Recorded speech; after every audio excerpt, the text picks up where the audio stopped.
Sveicināti! Es esmu pianists Vestards Šimkus, un es jūs aicinu apmeklēt manu solo koncertu Rīgā 22. februārī festivāla Vīnes klasika ietvaros. Šim notikumam par godu es esmu sagatavojis kaut ko patiešām unikālu un reti pieredzamu. Tas būs pasaulē garākais klasiskās klaviermūzikas skaņdarbs. Tā garums ir 70 minūtes. Tā autors Ludvigs van Beethovens un nosaukums 33 variācijas par Antona Diabelli valša tēmu. Lai jūs nemulsina šis garums, man jāsaka uzreiz, ka šis skaņdarbs ir kontrastu pilns.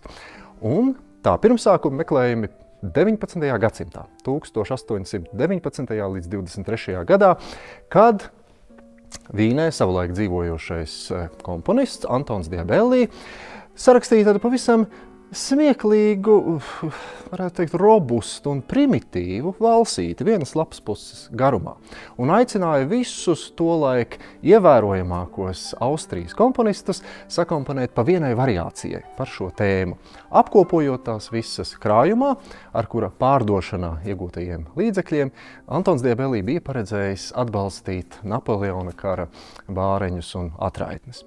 Šo piedāvājumu saņēma arī Ludvigs van Beethovens, un, acīm redzot, viņam šķita ļoti amizanta un pat iedvesmojoša ideja par to, ka varētu apkomponēt kaut ko tik muļķīgu un vienkārši kā šis valsītis. Tāpēc Beethovens sarakstīja nevis vienu variāciju, bet veselas 33.